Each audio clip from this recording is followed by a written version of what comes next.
Okay. Te utu o te haka momori, the price of suicide.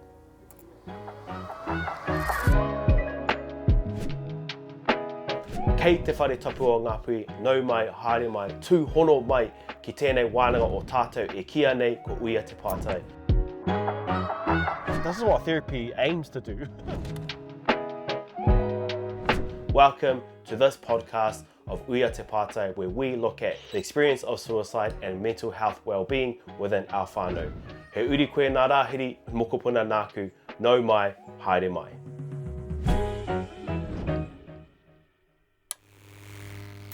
Tēnā rā tātou, tēnā rā tāua, Auntie Hinemoa Elder, I tō tainga mai ki konei, ki tēnei hui o tāua, keeping in mind the uniqueness and the special wānanga that's about to take place, drawing on our strength and our uniqueness as Ngāpuhi, but also the skills and experience that you bring, particularly to the space around suicide, mental health, psychiatry. So e tino mihina kia koe, Auntie. So as we start, just hand it over to you to share a little bit about yourself, about your role, and then we'll get into the wānanga. Uia te pātai me ko wai ahau e uri no rahiri taura moko I runga E uri tēnei no te taitokerau, whānui. Anei taku mihi ki a koe, ki a koutou, nā hunga e noho ana, e hakarongo ana ki tēnei kōrero, ki tēnei whakawhiti kōrero. I thought it might be good to open up with kind of actually just explaining your mahi. So we know the word psychiatry, we also know the word psychology. Is there a difference, and what is the difference, and what's your role typically as a psychiatrist? Pātai pai. Well, a psychiatrist is a medical doctor. So I went through medical school, and then there's a particular pathway of training which is overseen by a group called the Royal Australian New Zealand College of Psychiatrists.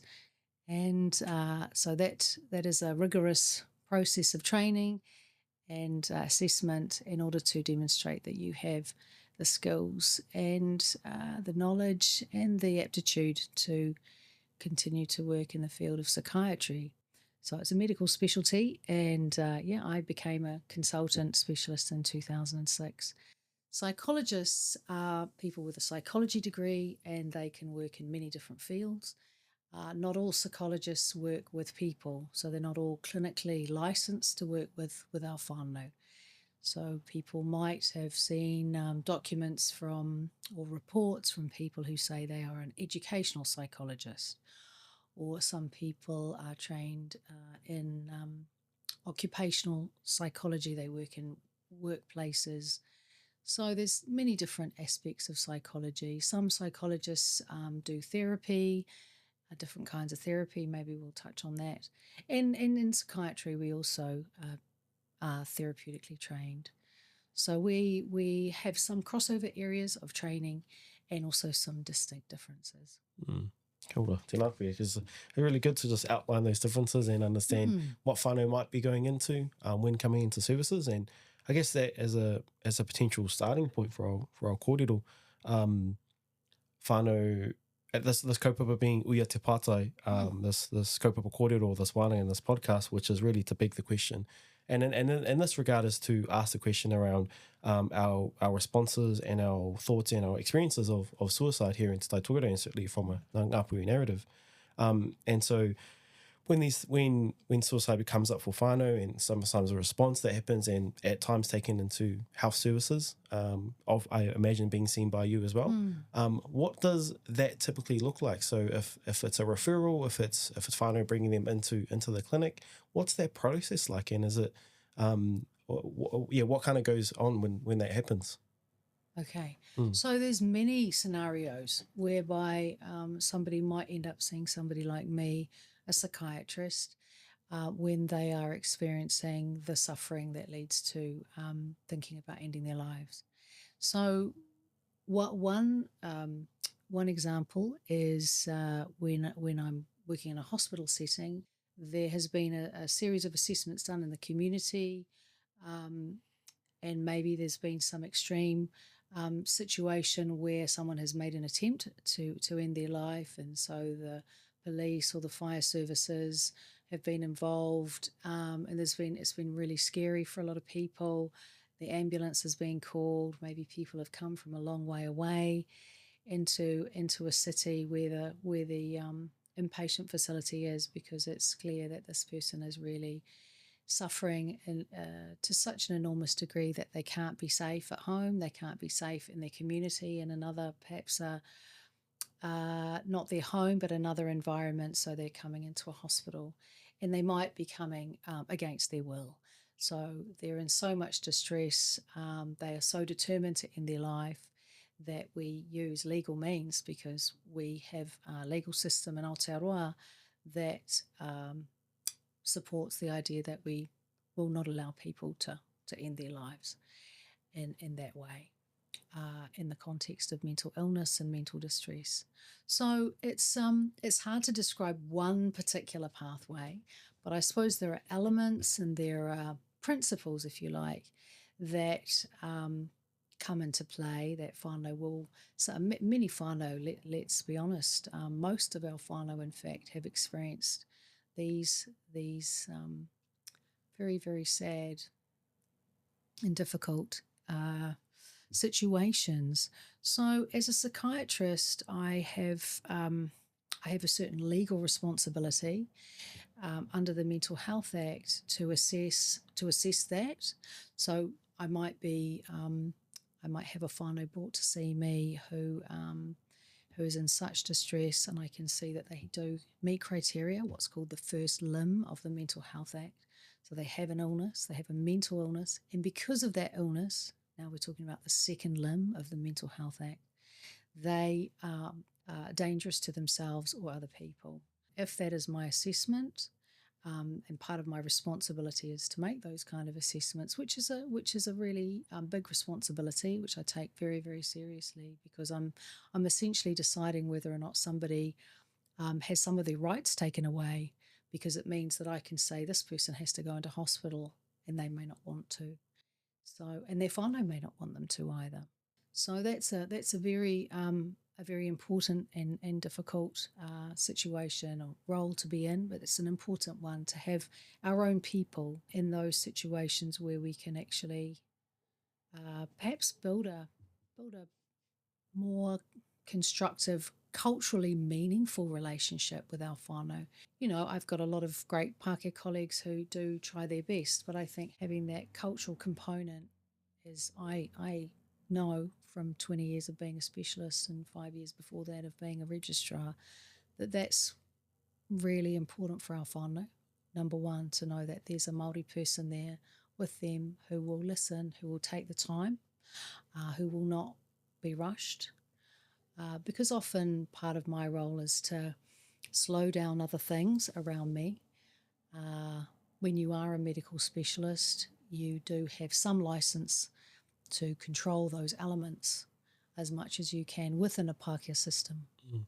And I guess kind of highlighting that points around some reluctancy, some friction that can come from whānau transitioning through the system, feeling like they're having some stuff taken away. What's the approach to try and encourage whānau when needed in those kind of severe high risk cases to pursue this as a good thing? Is that something that's encouraged? It's important to make sure that we hear what whānau want. And sometimes it's hard for whānau to articulate in the extremes of that situation, when everyone's in shock and everyone's so struggling to make sense of what's going on. To help whānau navigate that and find a way through that, like a wakakuaka, if you will, that there's a sense of structure that can be provided from a cultural perspective. You know, our culture, our tikanga provides structure. And when certain things occur in a meaningful and recognised way, that gives our whānau a chance to breathe and go, I know what this is. You know, some kind of recognition of something familiar happening in a really unfamiliar setting. And oftentimes what I've found is that actually whānau, they want the best for their whānau member. They want their whānau member to be safe. And what can happen is that some members of the whānau are very supportive of, let's say, a hospital admission or some kind of other intervention, and others are not so sure. And so for us as kaimahi hauora, part of our role, part of the role of a psychiatrist is to really sit with that and ensure that people have a chance to have their own whānau wānanga around what needs to happen next. And again, like bringing forward those tikanga, bringing forward those protocols and forums to allow that type of kōrero for whānau, because it's a scary time. It's a scary feeling and overwhelming in some cases around how do you respond and how do we look after this person that we love. Just thinking about our whānau that come through and the types of people that are coming through for these types of admissions, have you ever noticed like a common theme or similarity or even differences across these types of presentations, or is it as ranged as we are as people? I suppose first I'd say I have focused on the hospital side of things, but of course we do, and in my role here in Te Heku Hauora, I'm working in a primary healthcare setting, so I'm also meeting with whānau who are needing support and don't need to go to hospital. So I just want to make sure that people understand that actually most of the time what we do is support people to stay at home and to be safe at home. So actually we know from our practice-based evidence and from the literature, from the evidence from all around the world, that the things that are most common around people who are under so much stress and difficulty that they're experiencing mental illness, maybe the early signs of mental illness, or some other form of distress that's actually not a mental illness but is about situational factors in life, is that when people are poor, when people do not have enough resources and live in a situation where the messages that they receive about themselves are that they don't have a role, that they're not important, that they're not valued, and that they've had those messages intergenerationally, which is what colonisation does, then that is the theme that I see. That is the theme that is well recognised around the world. And then, of course, it's, again, touching that point on what racism looks like in policy, what colonisation has done over time to our people, and suicide being one of them, but then also all the other comorbidities that come with it as well. But if we go back to that point around working with whānau who aren't quite at the admission stage, some of the hesitation, some of the awkwardness maybe around talking about suicide or talking about the potential of self-harm and ending one's life, what advice or what guidance would you give to whānau about, like, how do you raise this? How do we talk about this as a family? It's really hard, isn't it? Because when we sense that whānau members are under pressure, are in distress, there's a range of things that can happen that might shut those conversations down. So for some whānau, it's about boxing on, and then sometimes things just get better naturally, and that is true. And then what to do when that isn't quite what's happening, and how some whānau can be in denial about the fact that, you know, usually when our moko or our cousin is going through a difficult time and we get them back involved with the activities that they enjoy, or they get a job, or they're in a relationship, things seem to pick up. But when we do all the things that we normally do and that's not happening and they still seem to be struggling, it's almost like people go into this sense of, denial. Maybe it'll just get better by itself. Hard to find the words to talk about what isn't working, what else is going on. So I think it's really important to talk about feelings. And I know from my job, from my practice-based experiences every day, that talking about feelings is just not the norm for a lot of our whānau, especially not for our tāne.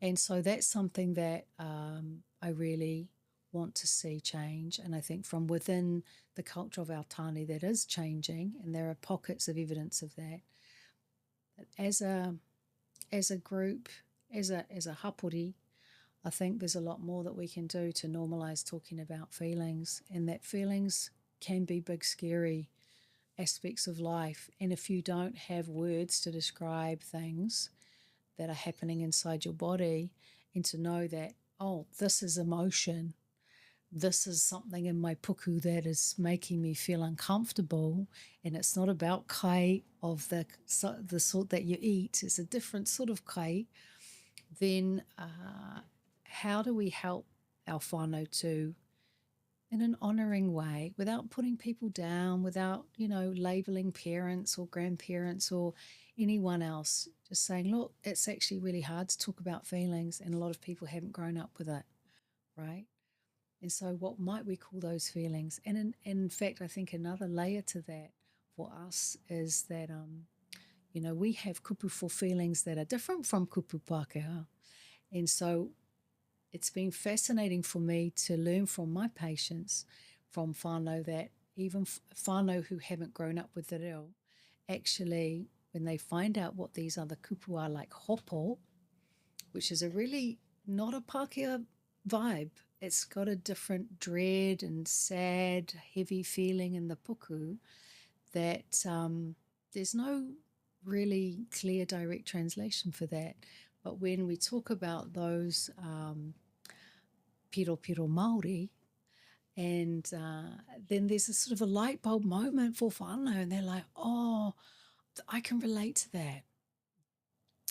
And also using kupu to do with the ngākau, with a lot of our feelings. And our manawa, there's a lot of feelings that have kupu around that. And I've seen people really, have a moment of recognition. That makes more sense to me than the word anxiety. What is anxiety? A lot of our people don't resonate with that kupu. Just thinking on those, the power of words and the power of kupu Māori, ki roto i a tātou o te taitokere o roto o Ngāpuhi, te pukuriri, and then te rātu ko te arikarika, which is again like when you have those words, and when whānau have those words, they feel seen, they feel acknowledged. I'm like, wow, that really speaks to my external experience and my internal experience during those times. And coming back to that point around like whānau's reservation around talking about it, it sounds like it can be fear, a fear of acknowledging that my person that I care for is going through something and I'm not sure how to raise it. And again, with us as tāne, like I've heard people like, oh, the approach might be like, oh, you're not thinking about, doing yourself in, like, and how that approach can just immediately create, okay, I'm not going to tell them now. Yeah. I'm not gonna talk to them about it now, because they have just shown me that that's an adverse thing, and I don't want to show them that adverse thing. Yes, I think we have to be careful about how we talk without signalling we don't want to talk about that thing. So yeah, I can happily talk about many things, just not that. And you can see why people would have those fears, because it's so much more common in our whānau. These kinds of deaths are so much more common, and attempts at those kind of deaths are so much more common. So we are naturally attuned to scanning the environment to make sure it better not be that. And unwittingly, as you say, signalling to our whānau members who are struggling and in pain, oh, shut that down. Don't say that. They can't handle that. So one of the kōrero I have with a lot of our whānau, when it's, younger whānau members, when they say to me, why won't she tell me what's going on? Or why won't he talk to me about what he's feeling? I'll say, look, our rangatahi and our younger ones are very caring and protective. And so one of the reasons they're not telling you these things is they want to protect your feelings. They want to protect you. And so, and then you see people go, oh my goodness, that is right on. That makes sense. So then we can talk more about, and we can wānanga really, how do we create an environment where the younger ones don't feel they have to protect the adults so much, because the adults, and I'll say, it's a strategy that doesn't really work, right? When I'm talking to the younger ones, because you're trying to protect mum and dad and auntie and uncle and your nan, but actually they know something's up. They can feel it. And so they're winding up worrying about all the things it could be. And actually we need to find a way to get you guys to communicate with words, because they can't read your mind and you can't read their mind. So how can we find a safe common language to do that?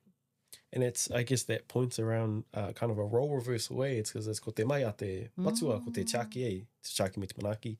You can argue the same for our kids, but when it comes to the risk, the threat to life, the threat to self, the risk to self, that's really something that needs to be fostered. And I think that's the point I was hearing around these emotional kōrero that need to be happening. If they're not normalized, if they're not, rere Māori, it's going to feel strange. It's going to feel awkward to have to be like, hey, we have to talk about this heavy thing. But we can't even talk about some of the light things that happen in our kōrero. I was also reflecting on, I guess, again, looking at our whānau, looking at our community, the different experiences, the different situations, the different pressures that people deal with, and the different reasons why people can be pushed into thinking about suicide ideation, thinking about ending their lives. The quote that came back to me was something inside my studies around like these emotional things that we're dealing with are wounds, are scars of the soul, and they can be really messy. It can be really, really at times difficult to talk to. And so I'm just thinking, in terms of your work, like, is that something you still find like this isn't a clear cut? Oh, here's a gash, you just put a plaster on it. The things that can lead to it are messy. Is that correct? Definitely, because some of these wounds are not the wounds of the person in front of me alone. And I'm always thinking about all the other people who are not in the room, whether they are alive or they've passed on, So the wounds that are carried from many, many generations in the past. And that's something that we all understand. I'm not sure that some of our Pākehā colleagues who organise such systems really truly understand that, because we have to fight to create safe space and time and resource to ensure that our whānau can go into that kind of kōrero, because that's also opening up a whole lot of other mamae, and the wairua around that has to be carefully protected and kept safe, so you're not doing any more harm, and you're making sure that everything that happens is done safely in a healing direction. So I think you're right. It is messy, it is complicated, and sometimes the very people that we expect to take care of us are part of the mamae. Unfortunately, we do have a lot of complex situations and relationships within our whakapapa. And sometimes it's the person carrying this on behalf of the whānau, if you will, who is, I've heard other Indigenous whānau from around the world talking about that this is a kind of cultural sacrifice that young people make. It was a horrible idea, terrifying idea. So, it is complex, and yet I think as whānau, we have the tools. We actually have the tools within us to begin the healing. And as a psychiatrist, and for you as a psychologist, we are whānau who have had a chance to learn some other skills that can be helpful. And I suppose part of my role is to recognise when I always try to tread very, very lightly in other people's lives. Our jobs are to be delicate in difficult situations, and to recognise that, there are definitely times for me to just ka pia te māngai and listen quietly, be in the room and invite the things that need to come forward. and to, set things up right with karakia and mihi and make sure that people feel comfortable and also not feel that that's imposed upon them. So, yeah, it is complicated. It is, and maybe that's okay. Maybe it is okay to be messy. What I think can happen with the things that we observe or the things we see online is that therapy and healing is this performative, it's this beautiful meditation, and it can be all those things. But the stuff that you're dealing with, the stuff you're touching with, can be very yucky. It can feel very uncomfortable. You can have a level of discomfort dealing with it. And that's natural because some of the things we haven't touched, if it's generational, if it's the weight of your people, and all these things we have to carry as Māori, which is very, very particular to our experience. And I was just thinking again, coming back to that pātai around, if there's a whānau, as an example, we've got a whānau here, they know that their rangatahi is thinking about taking their life or has hinted at taking their life. What are the words, what are the things whānau should say to them to raise it without being too around the bush, or I'm not sure what would be the most appropriate approach? Yeah, I think there's a few things to say, and it all depends on the tone as well. It's not just what you say, it's how you say it. And when tensions are running high or when people are very, very upset, it's different from when people are calm and settled. So I suppose whānau need to keep in mind that there's no perfect way to talk to your person who's struggling. And so you got to kind of release the desire to control and to fix everything, and to be humble about what you can or can't do in that moment. What you're trying to do is to remind that person in the most effective way you know, and that will be to remain as calm as you can, no matter what's going on. So if you start shouting at somebody or screaming at somebody, that is definitely not going to help. No matter how freaked out you feel, screaming and shouting at somebody who's in distress is the opposite of what's going to be helpful. So trying to stay calm, which is really, really hard because you'll be freaking out, you'll be upset, and saying things like, I can see, I can feel, something's up. And then stop talking and see what the other person says. And they might, and wait, wait. You don't have to fill the silence with words. Wait and see what people have to say.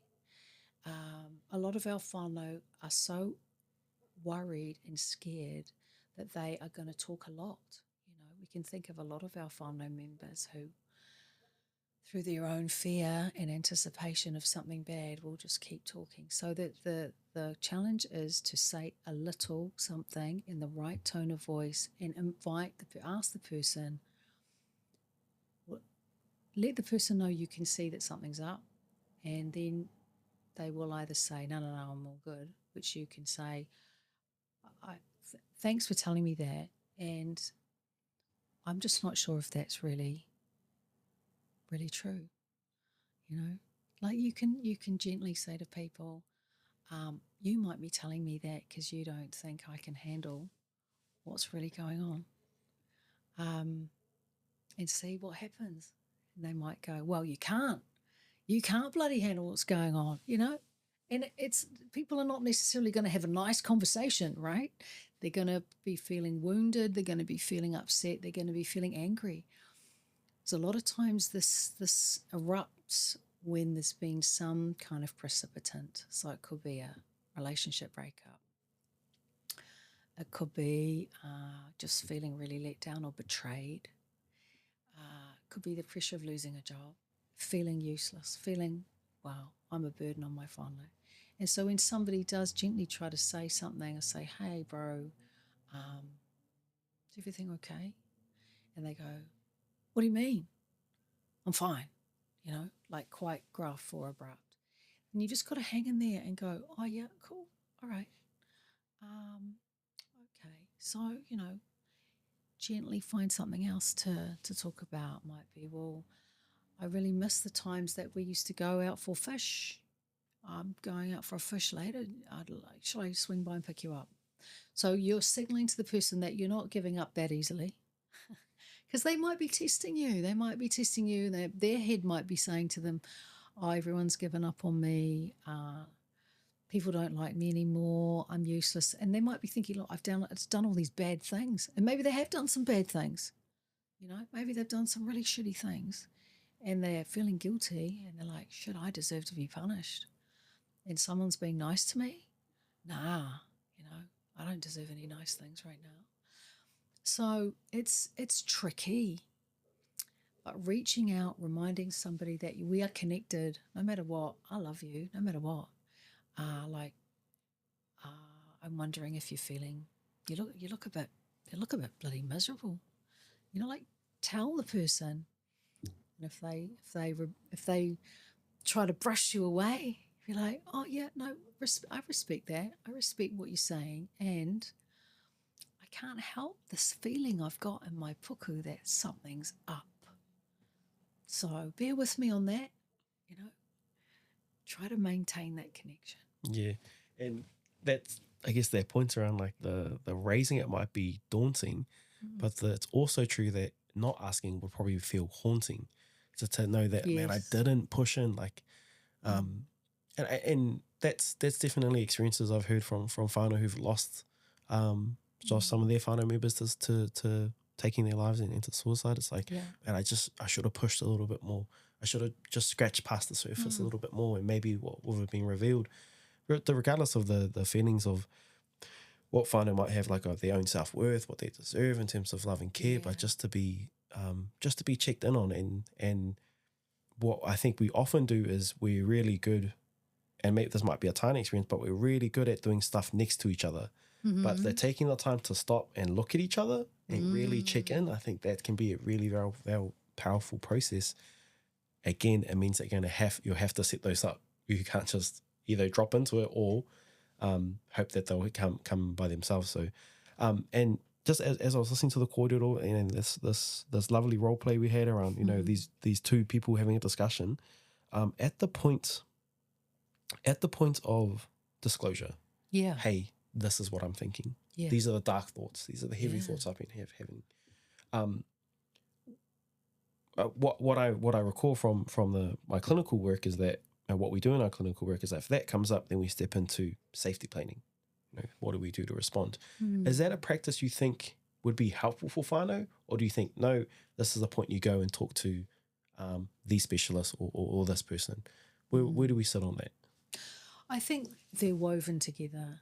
So I think we weave our whānau intelligence, our whānau expertise, which is extraordinary, with the health professionals who are also trained. So that's why I think programs like Kia Piki Te Ora are really great, because they're building up whānau capacity and keeping people as whānau. We don't want whānau to feel that they have to become therapists or have to become clinicians. We want to keep whānau safe in their role, and also remind whānau that their, like I say, their innate expertise within the whānau is extraordinary, and I can never have that as a psychiatrist, and that's not my role. So I think the dovetailing and the interweaving of the whānau experience and the conduit that the whānau creates for their whānau member to find safety, because also the whānau are going to be there no matter what that other plan looks like and when that other plan might occur. And I suppose I'm also thinking of a very common scenario, which is where alcohol and drugs are involved. And so, somebody might disclose their thoughts, their dark thoughts, as you say, in the context of being intoxicated or being high, being out of it. And so that also puts some other challenges before whānau members, because you've got some unpredictability elements, you've got some disinhibition, so people are much more likely to act on those thoughts when they are affected by alcohol and other drugs. So the point where a whānau might make a call and say, hey, you've been drinking for most of the day, or, you know, you've had quite a few drinks, and would it be fair to say, bro, you're, you know, a bit wasted or a bit pissed? And the person might say, well, they might laugh even at that. So you just acknowledging, like, that also influences what I need to do for you right now on your behalf. Because, like, part of your brain is offline, part of your wairua is kind of floating around, and you're not able to really act in your own best interest right now. So as your whānau member, I'm going to be an advocate for you to get the right people to help to make sure that you stay safe. So we can go fishing tomorrow. Ka pai. Yeah, these are all like helpful insights. I feel like whānau will be listening going, oh man, I've had this situation, I've heard that thing, this is something that's happened to me. And at the same time, I also imagine whānau come to you as a doctor, as a psychiatrist, like, you know, I need help. Yeah. What is often the thing you say to people who come in, like, hey, I'm seeking help around this issue, around risk or around mental health? Like, what is the thing you often find yourself giving? Well, it's multi-layered. There's no, like, paint by numbers here. And to my way of thinking, it's about making sure that we respond to the unique needs of that person and that whānau in that moment, and really being present. So I really try to be so completely open and available in that moment to understand what is going on, and maybe to start to get a glimpse of what the pūtake or the kaupapa are, you know, like what are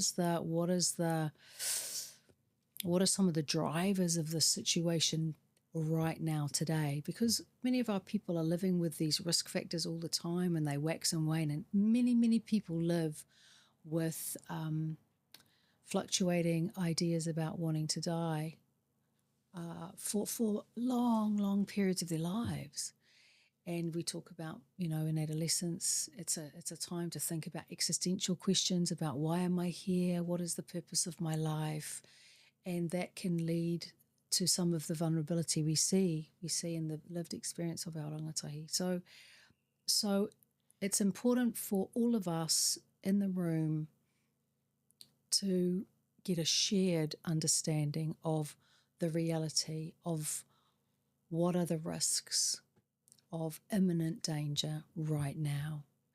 And so that's something that I'm summarizing with whānau and saying, so what I'm hearing is that you know, you want to die right now, and this is your plan. And did I get that right? Okay, that's right. And you have all the things ready to do that. Okay. And that's something that immediately, you know, in fact, so I've had people run out of the room. I've had people run off and try to hurt themselves in that moment. And so you've got to, I am in the situation of having to try to constantly reassess that, and then say to whoever the support people are in the room, okay, so are we all clear that this person has those ideas and they have something they're going to do about it right now? So this means we have to do these things. These are our options. So when we've got a shared understanding, then we can be very clear about what the options are. And when we're talking together and having that wānanga, even if, you know, somebody's intoxicated, we can say, okay, where's a safe place for this person to sober up? And then we can have another conversation when they've sobered up. And what would you do if they ran out of the house in the middle of the night? What would you do if, you know, they somehow got access to something unexpectedly and wanted to hurt themselves? Because we're also talking about people who will do things to hurt themselves, not necessarily with the idea of ending their life, but they can inadvertently do that, and when that was never their intention.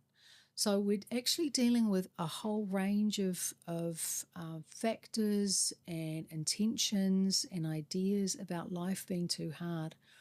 One of the things I do say often is, you know, what I've learned from my patients is that it's often a part of their life, a part of themselves that they want to come to an end. It's a pain that's in a part of their relationships, with their whānau, with their lover, with their best friend, with their job. They want that pain to be over, and so they are seeking that end through a complete end of life, when in actual fact the only thing they want to end is that. And so once we identify that, that often that's a game changer, because I've seen people go, oh, actually, yeah, it is about that shitty situation that's been really bugging me and pissing me off all this time, and if we can sort that out, actually life will be fine. Yeah, I kind of, as I'm hearing it be described, it's like whānau, there's a house, and whānau want to turn off lights in one room, but instead of going to that one room and turning it off, they'll turn the lights off in the whole house. Yeah. And then take out the power, take out the life of the house as an attempt to satisfy that one room. Koia. But the better approach, or the more accurate approach, like haere ki te raruma, go to that issue and talk about it to find conclusion or resolution, I imagine, as well. Yeah. And a big part of my job is to have really difficult conversations with whānau as a group, and to find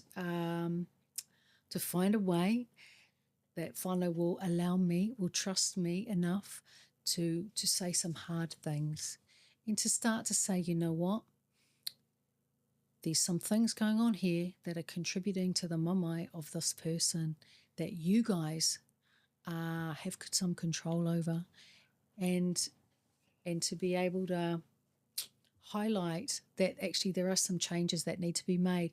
Because sometimes our whānau come to us, don't they, and they go, this whānau member is the problem, this whānau member is the one who's got the ideas that they want to die, and you fix that and we'll all be okay. And a part of my job is to try to reorient how the whānau interpret what's going on, and say, actually, all the things you've told me suggest that there's some other contributing factors here, and that's going to be and I'm the kind of therapist that I put my cards on the table. You know, I say, we're going to talk about some things today that are going to be pretty confronting, and everyone's going to need to think about how they're going to change. But what I've learned is that you guys all love each other hard. You love each other. And so that means that I think you're prepared to make some changes. They're going to be uncomfortable. They're going to challenge you. And yet, I think if we keep talking about this, work together on this, slowly, it's not just this person over here that needs healing. You all need healing. We all need healing. We all need healing. As Māori, we know this. We're all colonised AF, right? We know this. And that means, and we can laugh about it, and it's important to use humour, and, you know, this is another great rongoa in our culture. And at the same time, because of that, we are all deeply in the thick of that, in the colonisation of our thoughts. You know, like we were saying, the words we have for emotions that don't really make sense to us. That how do we bring the words forward to describe the pain and the grief that we feel when we don't even know the kupu Māori, we don't even know the stories of our tupuna. You know, when we might hear the words or say the words, it's like something happened inside of me. I don't even know where that's come from. You know, people who've experienced abuse and trauma early in life when they were pre-verbal, they're carrying those things. We know that. And yet it's very hard for people to find words for that. And I think find confidence to talk about it as well. The experience, the confidence, the articulation, that it's an overwhelming experience. But again, it is part of a bigger story for us as Māori, and part of a bigger whānau. And I like their points around. There's the person that might be having those thoughts and those ideations, but ko tōna horopaki, their context is family. Yeah. And so the sustainability, the long-term outcomes have to include whānau for it to be as strong as a therapist you might be.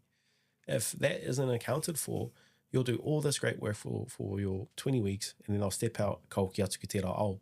So it is about, like, how much do we include our whānau in that. One thing I wanted to maybe wrap up on, or to close in on, was the discussion you had with the med students I think earlier this week around the power of going home, because I know that also being true for all haerenga and te tāmaki overseas and hoki mai ki konei ki roto i te huku, ki roto o muri whenua. What was that you shared, and what was the value you were kind of touching on? Yeah, so I had the privilege of speaking with our Māori medical students recently at their annual hui, and they were asking me, like, what do you think we need to know? Or what are some instructions, or what are some suggestions? And I said, well, go home. Which sounds quite blunt, but actually I think it's as simple as that. And going home can mean many things. I think it can mean going home physically to your whenua, being in the places where your tupuna have lived and walked around and got up to their adventures and had their challenges. And through that you can start to have a sense of that kāinga within yourself. Because as a Māori citizen, and as a citizen who chooses to become involved in medicine and healing and trying to be a good servant to our people in terms of oranga tonutanga, you're going to need to really know who you are and feel grounded, because it's very challenging. You're going to look into the eyes of intergenerational pain and grief every day, and you need to have really good systems to look after yourself. So for me, going home is a part of that collaborative and connected self-cares that I think we need as healers. And I see whānau, I don't see the distinction. In the Pākehā world, they say, well, there's doctors and psychologists over here and there's whānau over here. And actually that's a very artificial separation, because we are whānau, we are community. And so we try to honour the different skill bases and knowledge and mātauranga that exists within all of us in different ways. So I think going home is a really key one. And for our whānau who are struggling with these ideas and these thoughts about life being overwhelming, and that sense of discovering a home that's safe within yourself, the home within your own manua, within your own puku, within Hinengaro who lives in our whole body. This is a great journey to experience and to leap into, if you will, because it is leaping into the unknown. Our health systems are not designed by us, are not set up by us, are not completely accountable to us yet. And so the coming home and the going home and the sense of how we discover what home is, I think, is connected to all of that. We can also, I was thinking as you were speaking before about the sense of whānau. Yes, we must heal as a whānau, but then we also must heal as a hapori, as a community, as a country. I think we live in a country where violence is normalised, where bullying and manipulation is normalised at the highest level. And so the mental health and the mental distress, so that challenges for me the idea of mental well-being for our whole country. If we have people, prominent people, who are